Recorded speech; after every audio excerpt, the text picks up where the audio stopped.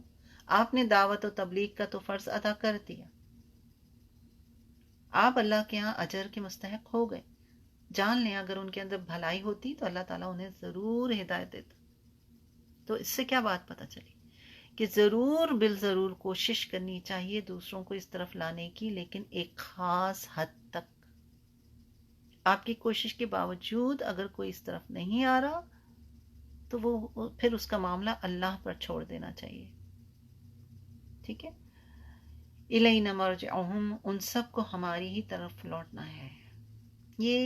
یہ اگر بات انسان کو سمجھ میں آ جائے نا تو یقین جانیں کہ ہم سب کی زندگی سدھر جائے. یہ احساس اگر ہر وقت رہے، جب کیونکہ دیکھیں نفس ہے نا، ہم ایک حالت میں تو کبھی بھی نہیں رہتے نا، کبھی اپ اینڈ ڈاؤن، ایمان کا لیول بھی اپ اینڈ ڈاؤن ہوتا رہتا ہے نا. لیکن جب نفس کسی بری چیز پر اکسائے تو اس وقت انسان کو یہ یاد دلانا چاہیے، اپنے نفس سے کہنا چاہیے اے نفس تجھے فائنلی تو اللہ ہی کی طرف لوٹنا ہے. تو دوسرے کو تو دھوکہ دے سکتا ہے لیکن اللہ کو نہیں دے سکتا، اسے تو جواب دینا ہے، تو سدھر جائے گا. آگے فرمایا فَنُنَبِّئُهُم بِمَا عَمِلُوا، پھر جو کچھ انہوں نے کہا ہم انہیں بتا دیں گے. رائٹ، یعنی ان کے کفر اور حق کے معاملے کے درمیان جو دشمنی چل رہی ہے، رسولوں کو جو اذیت پہنچاتے ہیں، اللہ کے نور کو بجھانے کی جو کوششیں کرتے ہیں، وہ سب کچھ سے اللہ تعالیٰ آگاہ ہیں، باخبر ہیں. ان اللہ علیم بذات الصدور، اللہ تعالیٰ سینے کے بھیدوں کو خوب جانتا ہے. ایسی یہ بات ہوتی نا کہ انسان کا شعور جو نا وہ بیدار ہو جاتا ہے. وہ تو میرے دل کے اندر کی سوچوں کو اور خیالات تک کو بھی جانتا ہے. اب پھر جب انسان کو اس بات کا یقین ہو جائے کہ میرا اللہ مجھ سے پوچھے گا، مجھے جواب دے گا، تو پھر دل میں اگر کوئی غلط خیال آئے گا بھی تو فوراً کیا کرے گا؟ وہ بڑھاوا دینے کا تو سوچ ہی نہیں سکتا. وہ تو فوراً استغفار، یا اللہ مجھے معاف کر، یا اللہ میری جان چھوڑا ان خیالات. بعض اوقات ہوتا ہے نا کچھ خیالات دماغ سے چمٹ جاتے ہیں، وہ بھی شیطان کے حربے ہوتے ہیں، کیونکہ وہ تو ہمیں کسی حال میں نہیں چاہتا کہ ہم سیدھے راہ پہ رہیں. تو پھر کس سے مدد مانگنے کی ضرورت ہے؟ جو سب سے بڑا ہے، جس نے شیطان کو پیدا کیا ہے.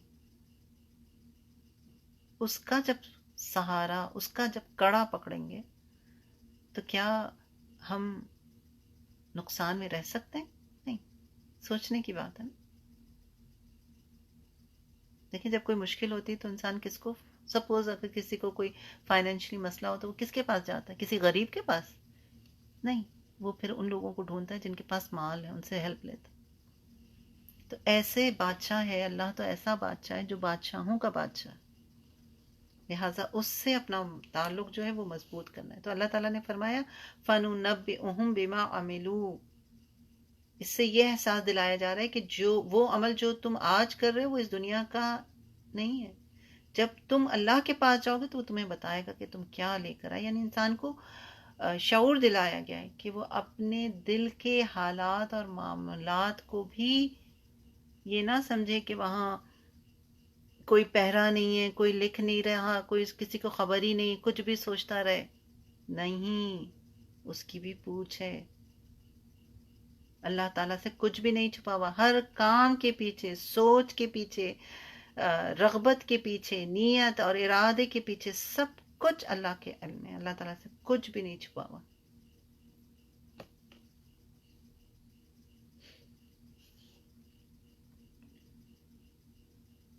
نمتعہم قلیلا، ہم انہیں بہت تھوڑا سا سامان دے رہے ہیں. یعنی ہم کافروں کو دنیا میں تھوڑا سا سامان دیں گے تاکہ وہ اپنے گناہوں میں اضافہ کر لیں. مقصد جو ہے نا اس کا یہ ہے. ثم نضطرهم الى عذاب غلیظ، پھر ہم انہیں ایک بہت سخت عذاب کی طرف مجبور کر کے لے جائیں گے. یعنی پھر ان کی موت کے بعد انہیں ہولناک اور سخت عذاب کی طرف لے جایا جائے گا. سورہ یونس میں بھی آتا ہے کہ آپ کہہ دیں کہ جو اللہ تعالیٰ سے پر جھوٹ باندھتے ہیں وہ فلاح نہیں پائیں گے. دنیا میں تھوڑا سا فائدہ ہے، پھر ہماری ہی جانب انہیں لوٹنا ہے، پھر ہم انہیں سخت عذاب چکھائیں گے اس وجہ سے جو وہ کفر کرتے تھے. آیت نمبر 69 اور 70. آگے دیکھیں وَلَئِن سَأَلْتَهُم مَّن خَلَقَ السَّمَاوَاتِ وَالْأَرْضَ، ولا ان سألتہم، اور یقیناً اگر آپ ان سے پوچھیں، کس سے؟ مشرکوں سے پوچھیں کہ آسمان اور زمین کا خالق کون ہے، تو وہ کہیں گے اللہ ہے. رائٹ. قل الحمد للہ، آپ کہہ دیجئے سب تعریفیں اللہ کے لیے. یعنی آپ ان کے اقرار کو انہی کے خلاف دلیل بنا کر کہتے ہیں، کیونکہ وہ کہتے تو یہی کہ سب کچھ اللہ نے بنایا. اللہ کو تو مانتے، ہاں اس کے ساتھ پھر شریک کرتے ہیں. بل اکثرهم لا یعلمون، بلکہ ان کے اکثر لوگ نہیں جانتے، یعنی وہ نہیں جانتے کہ اسی وجہ سے وہ اللہ کے ساتھ دوسروں کو شریک ٹھہرا رہے ہیں. اگر انہیں یقین ہوتا کہ اللہ کائنات کی تخلیق میں ایک ہے تو وہ عبادت میں بھی اسے دلیل کے طور پر مان لیتے. رائٹ.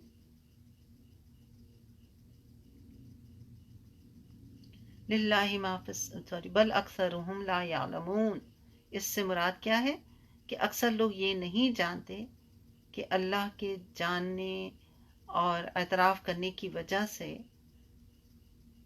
حجت جو ہے وہ قائم کی جائے گی. رائٹ. یعنی وہ اللہ کو مانتے تو ہیں لیکن جو ساتھ میں شرک کر رہے ہیں یہ ان کا اصل گناہ ہے اور اس کی وجہ سے وہ پکڑے جائیں گے. یعنی وہ اللہ کو مان رہے ہیں، یہ ان کے لیے حجت بن گئی نا بات، کہ ایسا تو نہیں کہ تم اللہ کو نہیں مانتے. للہ ما فی السماوات والارض، اللہ ہی کے لیے جو کچھ آسمانوں اور زمین میں ہے. یعنی ساری کائنات اللہ کی ہے، اسی نے تخلیق کی، وہی مالک ہے، لہٰذا عبادت کا بھی وہی مستحق. یعنی اللہ تعالیٰ نے اپنی وسعت اوصاف کے نمونے کے طور پر ان آیتوں کا ذکر فرمایا تاکہ وہ اپنے بندوں کو اپنی معرفت، محبت اور دین میں اخلاص کی دعوت دیں. right؟ ان اللہ هو الغنی الحمید، اور یقیناً اللہ تعالیٰ بڑا بے نیاز، بے حد خوبیوں والا. یعنی اللہ تعالیٰ اپنی ذات میں، اپنی صفات میں قابل تعریف ہے. اس کی صفات کیا ہے؟ مکمل ہے. اس کے احکامات مکمل ہیں. وہ دنیا اور آخرت میں اپنے بندوں پر جو چاہے جیسے چاہے کر سکتا ہے. مالک ہے وہ. اللہ تعالیٰ غنی ہے. یہاں پر ان کی ایک تعریف کیا ہوئی؟ غنی. غنی یعنی اپنے بندوں کی عبادت سے بے نیاز ہے. اسے کوئی فرق نہیں پڑتا کہ کوئی اس کی عبادت کرے نہ کرے. بارہا ہم یہ بات پڑھ چکے ہیں کہ ساری دنیا بھی کرتی رہے تب بھی فرق نہیں، نہ کرے تب بھی فرق نہیں پڑتا. اور الحمید ہے، یعنی ساری خوبیوں والے، ہر تعریف اسی کے لیے، ساری ثنا اس کے لیے.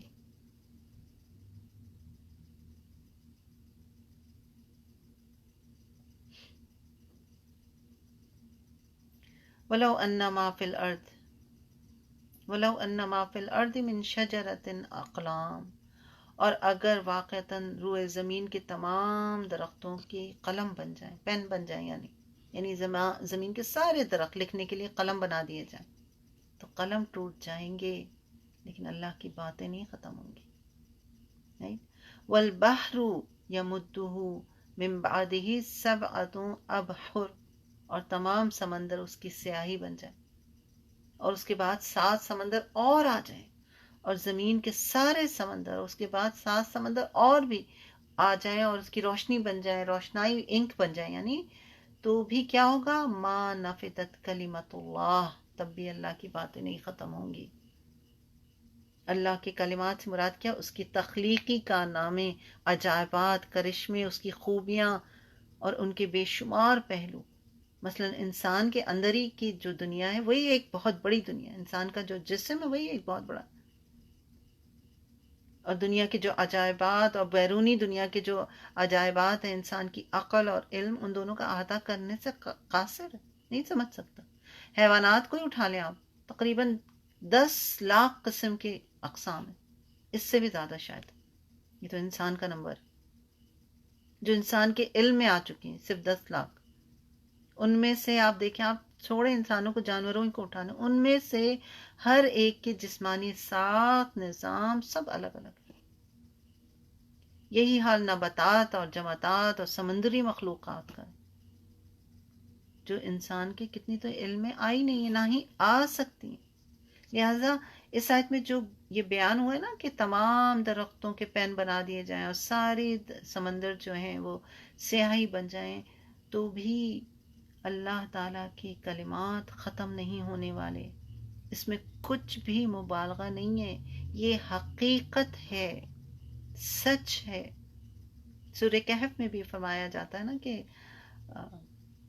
قُل لَوْ كَانَ الْبَحْرُ مِدَادًا لِكَلِمَاتِ رَبِّي لَنَفِدَ الْبَحْرُ قَبْلَ أَن تَنفَدَ كَلِمَاتُ رَبِّي وَلَوْ جِئْنَا بِمِثْلِهِ مَدَدًا۔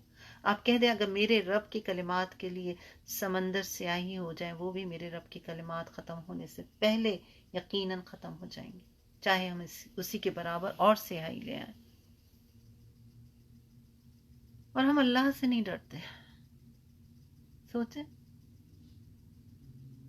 کیا حال ہے نا ہمارا، اللہ ہی سے نہیں ڈر لگتا۔ کوئی کتنا بھی بولے لیکن اس کے اعمال بتاتے ہیں۔ ہم اللہ ہی کی قدر نہیں کرتے، اللہ ہی سے محبت نہیں کرتے، اللہ ہی کو نہیں پہچانتے جو اتنا بڑا رازق، اتنا بڑا ہے کہ ساری دنیا میں تو زیادہ تر تو پانی ہے نا، وہ پانی اور اس کے جیسے اور پانی آ جائے زمین پہ پھر بھی اللہ کی باتیں نہ ختم۔ اور ہمارا کیا حال ہے؟ ذرا سا کچھ کر لیتے ہیں شیخیاں بگاڑنے لگتے ہیں، وہ بھی اللہ کی توفیق سے ہوتا ہے، اگر کچھ کر لیتے ہیں تو ذرا سا کچھ آ جاتا ہے سمجھتے ہیں ہمارا ہے، میرا ہے۔ اللہ اکبر۔ تو اللہ تعالیٰ نے اپنے کلام کی وسعت کو سادگی کے ساتھ اپنے انداز میں بیان کر دیا کہ ہر ایک کو بات سمجھ آ جائے، دل کی گہرائیوں تک اتر جائے، اور انسانی عقل جو ہے حیرت میں مبتلا ہو جاتی کہ اللہ کی ذات کتنی عظیم ہے۔ اور ہم تو شاید واقعی حقیقت یہ ہے کہ ہم تو ایک رائی کے دانے کے برابر بھی نہیں ہے، ہماری حیثیت ہی کیا ہے، اوقات ہی کیا ہے۔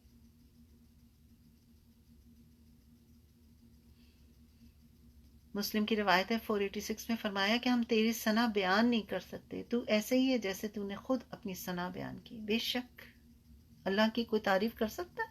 کوئی کہہ دے کہ ہاں جی بہت میں نے تعریفیں کر دی، کوئی کہے کہ جی بہت شکر کر لیا میں نے اپنے اللہ کا، نا پہچانتے ہی نہیں اصل میں، ہم نہ پہچاننا چاہتے۔ ان اللہ عزیز حکیم، یقینا اللہ سب پر غالب، بڑی حکمت والا، یعنی اپنی تمام عزت و غلبے کا وہی مالک، کوئی اور مالک نہیں۔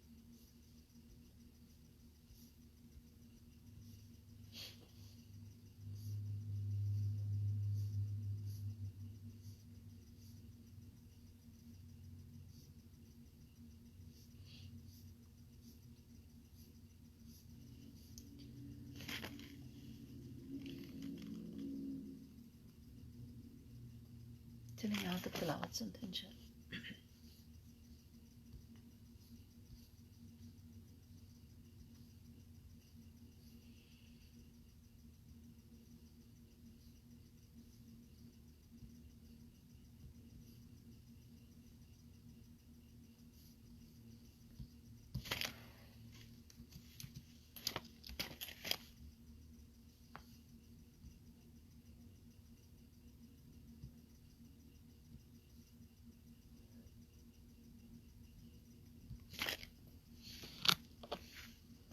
بسم اللہ الرحمن الرحیم۔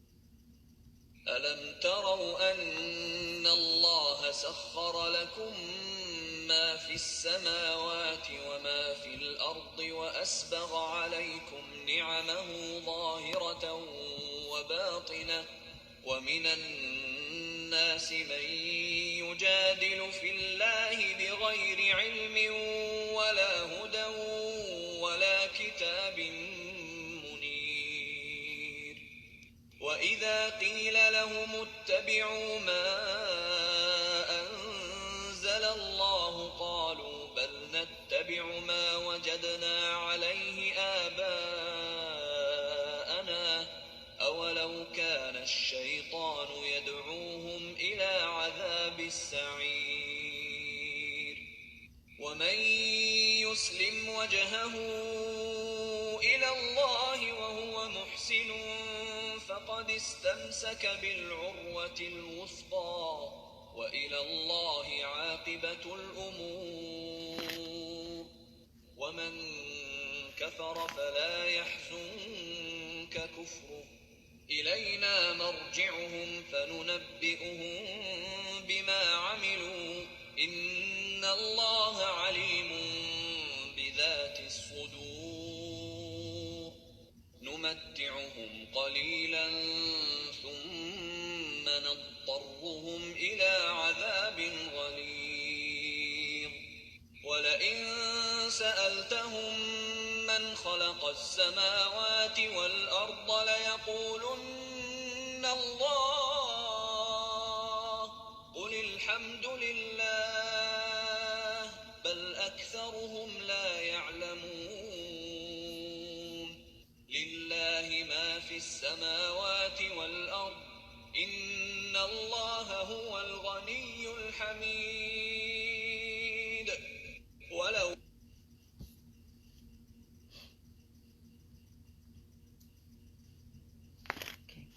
آگے بڑھتے ہیں انشاءاللہ.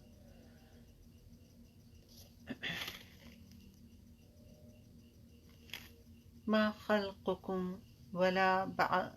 ولا بعثكم إلا كنفس واحدة إن الله سميع بصير. تم سب انسانوں کا پیدا کرنا اور تمہارا دوبارہ اٹھانا ایسا ہی نفس جیسا ہے. یقیناً اللہ سب کچھ سننے اور سب کچھ دیکھنے والا ہے. یعنی اللہ تعالیٰ نے اپنی عظیم اور کمال قدرت کا یہاں ذکر کیا ہے کہ اس کے لیے ساری کائنات کی تخلیق کوئی بڑی بات نہیں، کوئی مشکل بات نہیں. ایک انسان کی تخلیق ہو یا کئی انسانوں کی، اس کے لیے کوئی بڑی بات نہیں. ٹھیک ہے نا؟ اور جب ایک انسان کو جس کا کوئی وجود نہیں تھا اس کو دنیا میں لا سکتا ہے، تو دوبارہ اٹھانا، موت کے بعد دوبارہ پیدا کرنا، بکھر جانے کے بعد ریزہ ہو جانے کے بعد، کہتے ہیں نا کہ بھئی لوگ کہ مٹی میں مل جائیں گے پھر کیسے اٹھیں گے. اب جیسے ہندو ہیں وہ جلا دیتے ہیں، جی وہ تو راکھ بن گئے، وہ کہاں سے آئے گا. کسی کو کوئی جانور چیڑ پھاڑ کے کھا لیتا ہے، وہ کہاں سے آئے گا. اللہ کے لیے کوئی مسئلہ ہی نہیں ہے، وہ تو کن فیکون کہے گا اور سب کچھ ہو جائے گا. اللہ تعالیٰ کی قدرت اور اس کا عظمت کا درست اندازہ نہیں لگا سکتا انسان. سورہ یاسین میں آتا ہے نا کہ یقیناً اس کا یہ حکم ہوتا ہے کہ جب وہ کسی چیز کا ارادہ کرے تو وہ اسے کہہ دیتا ہے کہ ہو جا، اور وہ ہو جاتی. کن فیکون. سورہ نحل آیت 38-39 میں آتا ہے کہ اور انہوں نے اللہ کے نام کی پختہ قسمیں کھائیں کہ جو مر جائے گا اللہ اسے دوبارہ نہیں اٹھائے گا. کیوں نہیں؟ یہ اس کے ذمے سچا وعدہ ہے، لیکن اکثر لوگ نہیں جانتے، تاکہ وہ ان کے لیے واضح کرتے جس میں وہ اختلاف کیا کرتے ہیں. سورہ القمر آیت 50 میں آیا اور ہمارا حکم ایک ہی بار پلک چھپکنے کی طرح ہوتا ہے. سورہ نازیات میں آتا ہے فَإِنَّمَا هِيَ زَجْرَةٌ وَاحِدَةٌ فَإِذَا هُمْ بِالسَّاهِرَةِ. چنانچہ وہ تو بس ایک ڈانٹ ہوگی، پھر اچانک ایک کھلے میدان میں ہوں گے. تو اللہ تعالیٰ سب کچھ جاننے والا ہے. ان اللہ سمیع بصیر. یقیناً اللہ تعالیٰ سب کچھ سننے اور دیکھنے والا ہے. اللہ تعالیٰ نے یہاں پر اپنی دو اہم صفات جو ہے ان کا ذکر کیا، سمیع اور بصیر، کہ اس نے پیدا کرنے کے بعد، مخلوقات کو پیدا کرنے کے بعد یوں ہی چھوڑ نہیں دیا. وہ سب کچھ سن رہا ہے اور سب کچھ دیکھ بھی رہا ہے، اور وہ اپنی مخلوقات کی پیدائش سے واضح طور پہ باخبر ہے. وہ ان کے اعمال کو بھی دیکھ رہا ہے، اور وہ ان سارے اعمال کا حساب کتاب رکھتا ہے اور لے گا. استغفر اللہ. اللہم حاسبنا حسابا یسیرا، اللہم حاسبنا حسابا یسیرا، اللہم حاسبنا حسابا یسیرا. آمین ثم آمین یا رب العالمین. وسخر الشمس والقمر. اور اس نے سورج اور چاند کو کام میں لگا دیا. یعنی سورج کا تعلق کس سے؟ دن کے اوقات سے، اور چاند کا رات کے اوقات سے. اور یہی دو سیارے ہیں جو اہل زمین کو سب سے زیادہ نمایاں نظر آتے ہیں، اور اکثر ادوار میں ان دونوں کی ہی پوجا بھی کی جاتی ہے. اور ان دونوں کو اللہ نے ایسے کام پر لگا دیا ہے جس سے وہ سرتابی نہیں کرتے. قابل غور و فکر بات یہ کہ اللہ کی جو مخلوق اپنے کاموں میں اس طرح جکڑی ہوئی ہے، کیا وہ معبود ہونے کی اہلیت رکھتی ہے؟ سوچنے کی بات ہے کہ وہ تو خود غلام ہے. چاند اور سورج اللہ نے اس کو جکڑ کے رکھا ہوا ہے، وہ معبود کیسے ہو سکتے ہیں؟ کل یجری الی اجل مسمی. سب ایک مدت مقرر تک چلتے جا رہے ہیں. یعنی ہر ایک اپنی مقررہ مدت تک کے لیے گردش کر رہا ہے. سب اپنے اپنے مدار میں گھوم رہے ہیں. یہ ایسا ہی ہے نا، پورا جو پلانٹ سسٹم ہے ان میں کوئی خلل نہیں ہے، سب ایک ساتھ چل رہے ہیں. سارے ستارے سیارے جو ہیں اپنے اپنے مدار میں گھوم رہے ہیں، رائٹ؟ اور نہ کوئی کسی سے ٹکراتا ہے، نہ کوئی کسی سے مقابلہ بازی کرتا ہے، نہ کوئی جھگڑا کرتا ہے، سب اور سب اللہ کے محتاج اور غلام ہیں۔ حضرت ابو ذر غفاری رضی اللہ تعالیٰ عنہ نے بیان کیا کہ نبی صلی اللہ علیہ وآلہ وسلم نے جب سورج غروب ہوا تو ان سے پوچھا گیا کہ تم کو معلوم ہے کہ یہ سورج کہاں جاتا ہے؟ میں نے عرض کیا اے اللہ اور اللہ کے رسول کو ہی زیادہ علم ہے۔ آپ نے فرمایا یہ جاتا ہے اور عرش کے نیچے پہنچ کر پہلے سجدہ کرتا ہے، پھر دوبارہ آنے کی اجازت چاہتا ہے اور اسے اجازت دے دی جاتی ہے، اور وہ دن بھی قریب ہے جب یہ سجدہ کرے گا تو اس کا سجدہ قبول نہ ہوگا، اور اجازت چاہے گا لیکن اجازت نہیں ملے گی، بلکہ اس سے کہا جائے گا کہ جہاں سے آیا تھا وہیں واپس چلا جا، چنانچہ اس دن وہ مغرب ہی سے نکلے گا۔ بخاری کی روایت ہے 3199۔ اور آپ کو پتہ ہے اس کے بارے میں کہ جب سورج مغرب سے طلوع ہوگا اس کے بعد توبہ کے دروازے بند، استغفر اللہ، خطرناک سچویشن، اس کے بعد سب کچھ بند، ختم۔ اور یہ باتیں تو اب شروع ہوئیں گی دنیا میں کہ ایک دن سورج جو ہے وہ مغرب سے طلوع ہوگا، just for one day, but ہوگا ایسا۔ وَأَنَّ اللَّهَ بِمَا تَعْمَلُونَ خَبِيرٌ، اور یقیناً اللہ تعالیٰ اس سے پوری طرح باخبر ہیں جو تم عمل کرتے ہو، یعنی جو نیکی بدی کرتے ہو اللہ تعالیٰ کو سب کچھ معلوم۔ ذالک، یہ یعنی اللہ تعالیٰ نے جو انسان کے سامنے جو صفات کو بیان کیا ہے، بِأَنَّ اللَّهَ هُوَ الْحَقُّ، یعنی جو کچھ یہ بیان کیا گیا وہ سب کیا ہے؟ حق ہے۔ اس لیے ہے کہ وہ یقیناً وہی اللہ ہی حق ہے، وہ اپنی ذات میں حق ہے، اپنی صفات میں حق ہے، اس کا دین حق ہے، اس کے وعدے حق ہیں، اس کی جو ڈراوے وعیدیں ہیں وہ حق ہیں، اس کے رسول حق ہیں، اس کی عبادت حق۔ اللہ تعالیٰ کے برحق معبود ہونے کی دلیل ہے کہ اس نے دن رات کا نظام جو ہے وہ قائم کر رکھا ہے۔ کیوں بار بار یہ بات آتی؟ کیونکہ واقعی ہم اتنا پڑھنے کے بعد بھی شاید غور و فکر نہیں کرتے کیسے دن تبدیل ہوتا ہے، کیسے رات تبدیل ہوتی ہے۔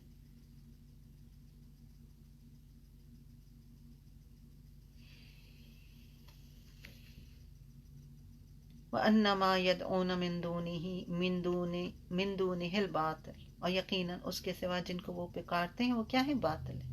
لَهُ دَعْوَةُ الْحَقِّ وَالَّذِينَ يَدْعُونَ مِن دُونِهِ لَا يَسْتَجِيبُوا لَهُم بِشَيْءٍ، یہ سورہ رعد کی یہ والی آیت ہے، اس میں فرمایا کہ اسی کا پکارنا برحق ہے، اس کے سوا جن کو وہ پکارتے ہیں وہ ان کی دعا قبول نہیں کرتے، مگر اس شخص کی طرح جو پانی کی طرف اپنی دونوں ہتھیلیاں پھیلانے والا ہے تاکہ وہ اس کے منہ تک پہنچ جائے، حالانکہ وہ اس تک ہرگز نہیں پہنچنے والا، اور کافر کا پکارنا تو گمراہی ہے۔ سورہ رعد آیت نمبر 14 آپ پڑھ چکے پیچھے۔ یعنی ایک شخص پانی کی طرف ہاتھ اشارہ کر کے کہے کہ تم میری پیاس بجھا دے، آ جا میری پیاس بجھا دے، تو وہ آ جائے گا کیا؟ نہیں۔ تو یہ ان کے جو معبود وہ ایسے ہی بیکار۔ وَأَنَّ اللَّهَ هُوَ الْعَلِيُّ الْكَبِيرُ، یقیناً اللہ ہی بے حد بلند، بے حد بڑا ہے، وہ تمام مخلوقات سے اوپر ہے، اس کی صفات سب سے بلند تر، کہ ان پر مخلوق کی صفات کو قیاس کیا جائے یہ بالکل غلط بات ہے۔ وہ مخلوق کے اوپر اور ان پر غالب ہے، وہ اپنی ذات اور صفات میں کبریائی کا مالک ہے۔ زمین اور آسمان کی تمام مخلوق کے دل اس کی کبریائی سے لبریز ہیں، اس کی بڑائی کو محسوس کرتی ہے تمام مخلوقات، نہیں کرتا تو انسان نہیں کرتا۔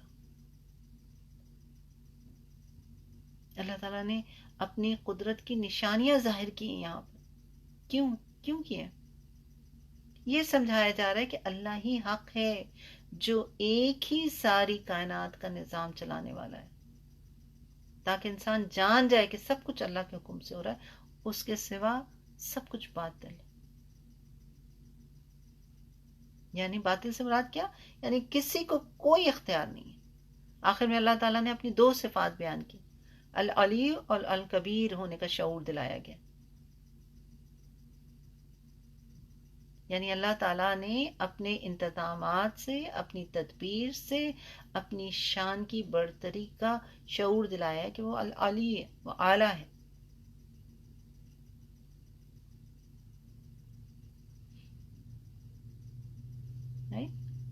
اور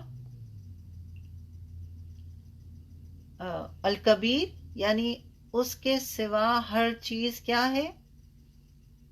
چھوٹی ہے، فقیر ہے. الکبیر یعنی اس کے سوا ہر چیز کیا ہے؟ باطل ہے. اپنی برتری اور بڑائی کا شعور دلایا گیا ہے.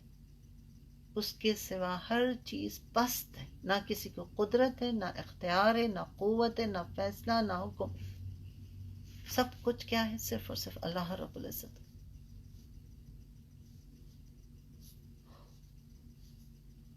چلیں ان آیات کو کمپلیٹ کرتے ہیں انشاءاللہ. آیت نمبر 26 سے سنیے. بسم اللہ الرحمن الرحیم. لله ما في السماوات والأرض إن الله هو الغني الحميد ولو أن ما في الأرض من شجرة أقلام والبحر يمده من بعده 7 أبحر ما نفدت كلمات الله إن الله عزيز حكيم ما خلقكم ولا بعثكم إلا كنفس واحدة إن الله سميع بصير ألم تر أن الله يولج الليل في النهار ويولج النهار في الليل وسخر الشمس والقمر كل يجري إلى أجل مسمى وأن الله بما تعملون خبير ذلك بأن الله هو الحق وأن ما يدعون من دونه الباطل وأن الله هو العلي الكبير. چلیے الحمدللہ رب العالمین. آپ کا سبق مکمل ہوا. دعا کرتے ہیں. اعوذ باللہ من الشیطان الرجیم. بسم اللہ الرحمن الرحیم. والعصر ان الانسان لفی خسر الا الذین آمنوا وعملوا الصالحات وتواصوا بالحق وتواصوا بالصبر. اللہ سے دعا ہے ہم نے جو کچھ بھی پڑھا اللہ تعالیٰ اس میں اس کو قبول فرمائے. اس میں جو بھی کمی بیشی رہ گئی اللہ تعالیٰ اس کو معاف فرمائے. مجھے اور آپ کو کلام پاک کو پڑھنے سمجھنے اور اس پر عمل کرنے والا بنائے. اللہ تعالیٰ ہم سب کو اپنی محبت اپنی بڑائی کا احساس ہمارے اندر پیدا کرے. اپنا ڈر اور اپنا خوف اور اپنی محبت عطا فرمائے. جو لوگ جس مشکل میں ہیں یا رب ان کی مشکلات کو دور فرما. یا اللہ جو لوگ دعاؤں کا کہتے ہیں ان سب کے حق میں ان کی ضرورتوں کو پورا فرما. اور جو لوگ جس بیماری یا تکلیف میں یا پریشانی میں مبتلا ہیں اللہ تعالیٰ ان سب کے لیے آسانیوں کے راستے نکالے. جو اس دنیا سے جا چکے ہیں مسلمان یا اللہ ان کی مغفرت فرما اور ہم سب کی بھی مغفرت فرما. آمین ثم آمین یا رب العالمین. سبحانک اللہم و بحمدک نشہد ان لا الہ الا انت نستغفرک و نتوب الیک. السلام علیکم ورحمۃ اللہ وبرکاتہ. انشاءاللہ کل گرامر کی کلاس میں آپ سے ملاقات ہوتی ہے. السلام علیکم.